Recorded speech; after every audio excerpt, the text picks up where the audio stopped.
Je suis maire de la commune de Faa depuis 1983 et j'ai été élu à l'Assemblée territoriale. J'ai assumé les fonctions de président de notre pays, président de l'Assemblée territoriale également. J'ai assumé de nombreuses fonctions. Et je veux simplement expliquer pourquoi je suis candidat à ces élections. Il y a eu des propos qui ont été tenus il n'y a pas si longtemps dans notre pays, notamment à l'ouverture de Haute-Ouaraya, la pointe Haute-Ouaraya. Nous avons tous entendu le président du pays parler d'indépendance et qu'il soutenait également cette idée.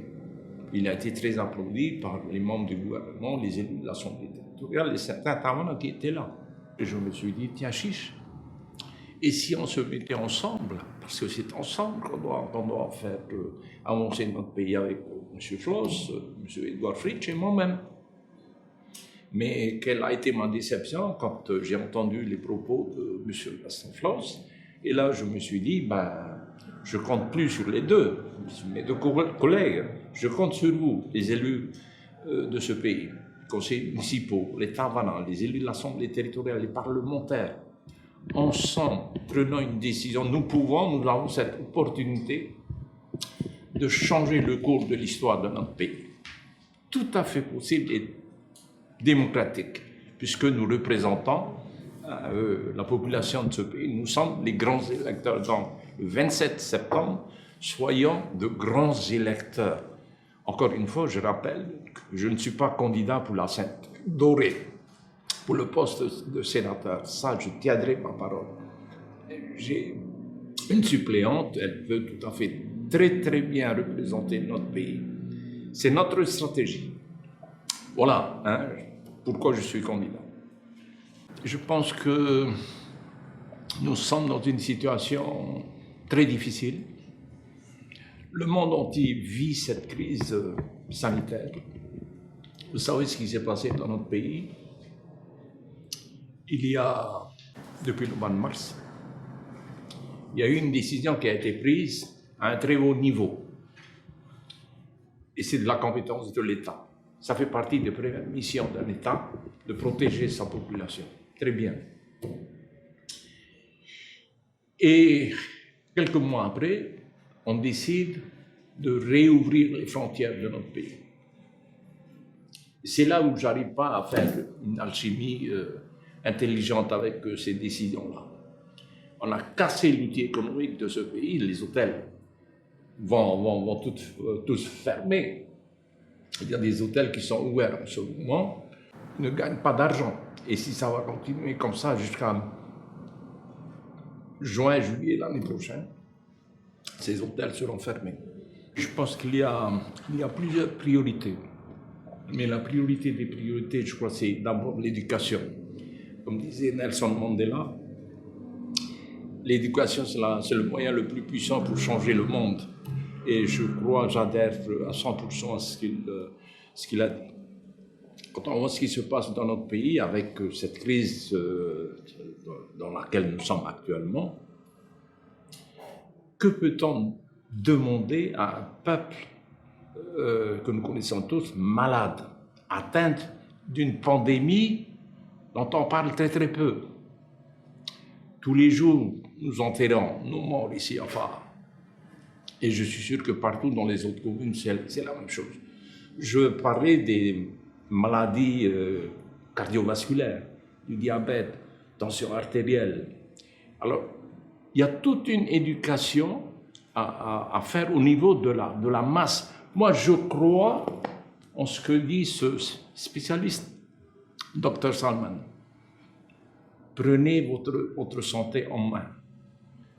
Je crois également ce qu'il dit, le meilleur médicament, c'est vous-même. Il y a cette éducation-là à faire au niveau de la masse, que notre population soit consciente de ça.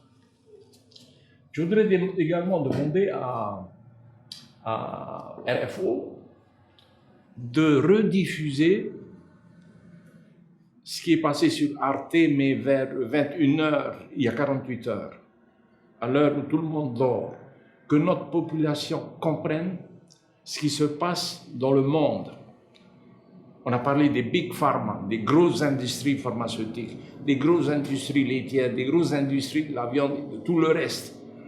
parce que ce sont ces Big Pharma qui organisent la santé dans le monde, alors qu'il y a des moyens naturels, mais il faut éduquer cette population à aller dans ce sens-là. Il y a d'autres livres qu'il faudrait que les responsables de notre pays puissent lire. How Not to Die. Et ça, c'est la plus grande étude qui a été faite dans le monde, China Study. China Study d'envergure. Parce que le travail a été fait sur la Chine. Il y a les chiffres qui sont là, les statistiques sur près d'1 milliard de personnes. Donc, c'est une étude qui, je crois, d'envergure qui ne pourra plus jamais être refaite. Et il faudrait que les responsables de notre pays, confessions religieuses comprises, lisent ces livres-là pour comprendre ce qui se passe également chez nous. On parle également des problèmes de maladies, de nouvelles maladies de civilisation. Expliquer à cette population, c'est depuis quand? Il fut un temps où cette population vivait de ses propres ressources. Et donc, ne connaissait pas toutes ces maladies que je viens de citer, hein, maladies de tension artérielle, maladies cardiovasculaires, le diabète et tout le reste. Mais c'est possible tout à fait, sur le plan thérapeutique, de s'en sortir, à condition d'avoir l'éducation qu'il faut pour pouvoir nous en sortir. Parce que sinon, nous allons continuer avec les futures générations à traîner cette pandémie. Elle est là. Elle est là. Bon. Le coronavirus, je dirais que c'est moins grave que ce qui existe déjà dans notre pays. Voilà, hein, une des priorités, l'éducation, dans le sens large du terme. Apprendre à cette population que l'économie de notre pays, ce n'est pas l'affaire des spécialistes, des économistes. Non, l'économie, c'est l'affaire d'abord de chacun d'entre nous. Nous qui allons au magasin tous les jours, qui dépensons, qui gagnons de l'argent, nous qui avons investi dans ce pays. Et ensuite, à un autre niveau, interviendront les responsables des finances de notre pays. L'économie comme la santé, c'est l'affaire d'abord de tout un chacun d'entre nous. Le 17 mai 2013, notre pays a été réinscrit sur la liste des pays à décoloniser. Mais j'aimerais quand même rappeler ce qui s'est passé, faire une rétrospective. Qu'est-ce qui s'est passé le 17 mai 2013? Le nouveau gouvernement qui est arrivé aux affaires de ce pays, de notre pays, à 9 h du matin, a ouvert sa séance pour faire passer une résolution pour bloquer cette résolution qu'on avait déjà fait adopter à New York. Heureusement qu'il y avait le décalage horaire. Et ça, c'est le travail de M. Floss. Tout faire, bien sûr, avec le soutien de l'État, pour que notre pays ne soit pas réinscrit sur la liste des pays à décoloniser. Ensuite, nous avons vu ce qui s'est passé par la suite. La France qui a joué la politique de la chaise vide. Et ils ont enfin trouvé quelqu'un, je dirais, excusez-moi du terme, hein, vous l'avez compris, pour venir parler de la France. Ils ont tout fait pour essayer de délister notre pays. Or, la France sait très bien que l'accession de notre pays à sa souveraineté nous permettra également de discuter avec la France, bien sûr, qui est notre partenaire historique sur tous les plans. La France sera représentée ici par l'ambassade de France ou le consulat de France, comme les États-Unis, comme la Chine, mais notre pays sera un État souverain. Regardons ce qui va se passer en Nouvelle-Calédonie. Le 4 octobre, il va y avoir les élections. J'espère du fond du cœur que le peuple kanak et tous ceux qui soutiennent cette idée de liberté, hein, c'est ça la République, liberté, égalité, fraternité, qui n'existe pas chez nous tant que le peuple kanak ne sera pas libre, tant que le peuple maoï ne sera pas libre. Donc, l'accession de ce pays à sa souveraineté permettra à ce pays de mettre en place des accords de coopération, bien sûr, avec la France et avec les pays de la planète, avec qui on veut. L'économie dans le futur ne pourra pas se faire entre deux partenaires. On a déjà entendu parler de la mondialisation de l'économie. C'est comme ça, c'est à nous de monter une stratégie pour savoir comment tirer notre épingle du jeu. Nos partenaires, je dirais, sur le plan économique, ils sont d'abord ici, dans cet océan Pacifique.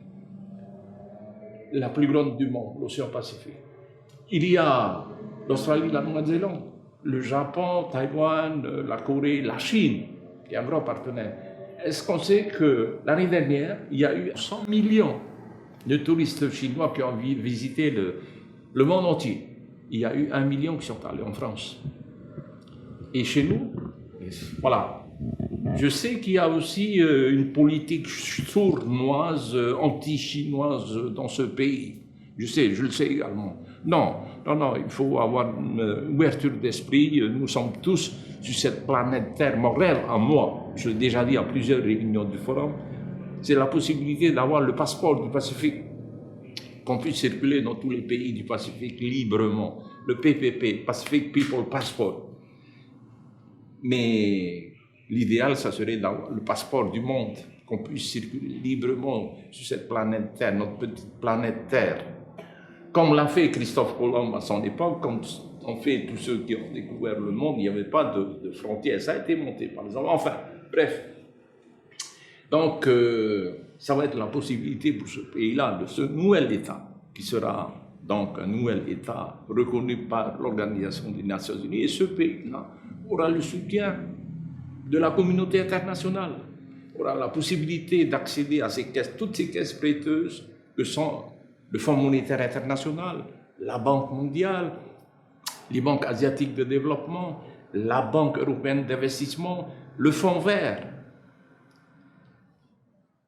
Quand je parle de la construction d'un investissement marqué dans les gros travaux d'infrastructures portuaires et aéroportuaires, pour nous rapprocher du 50e État américain,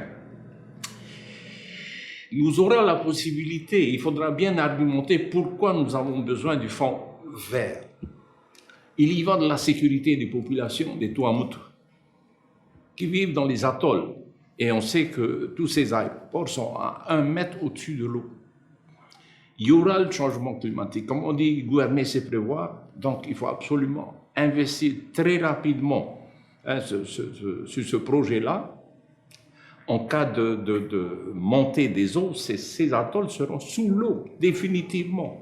Donc, ces populations, il faudra les évacuer quelque part. Nous savons très très bien que le pays est propriétaire de plusieurs milliers d'hectares aux Marquises et qui sont actuellement inoccupés. La politique qui a été mise en place fait qu'aujourd'hui, il y a plus de Marquisiens ici à Tahiti qu'aux Marquises. Avec ces projets-là, automatiquement, ces familles marquisiennes vont retourner aux Marquises et donc des constructions de logements sociaux pour ces familles-là où ils seront chez eux pour développer les Marquises comme il faut. Nous savons également que les Marquises, comme les Tuamotu, sont les zones les plus poissonneuses. Les Marquises sont à 2 heures d'avion de Hawaï. Il ne faudra plus vendre le poisson des Marquises comme on le fait actuellement. Il faudra transformer ce poisson en sashimi, en sushi, et que ça arrive frais à Hawaï où il y a 8 millions de consommateurs, 8 millions de touristes par an. Voilà un gros marché, pas loin de chez nous. C'est un exemple. Je l'ai dit en langue tahitienne, ce pays aura également besoin d'un ministère des Affaires étrangères pour parler de notre pays dans le monde entier. C'est ce que font les ministres des Affaires étrangères de tous les pays. C'est pour ça qu'il y a des ambassades de France à Tokyo. C'est d'abord le côté économique qui intéresse tous ces pays-là. Nous aurons besoin, notre pays également, d'être un État souverain pour pouvoir mettre en place toutes ces structures. Et nous avons le soutien du monde entier. Donc, la Nouvelle-Calédonie va pouvoir accéder à ces caisses prêteuses, nous aussi. C'est pour ça qu'il est urgent que notre pays soit également un État souverain. C'est plus facile à dire qu'à faire, parce que cela va demander du travail et du temps, bien sûr. Mais on saura où on va. Là, actuellement, le pays est dans le chaos, il faut le dire, il faut l'avouer. Et ce n'est pas avec le plan de relance qui a été projeté par le vice-président de notre pays, 48 heures après qu'il démissionne, c'est la fuite en avant. Ça s'appelle en langage tahitien M. Chapana. Voilà, pour ne pas dire plus. Et je suis sûr qu'au niveau du président du pays également, il n'y croit pas du tout.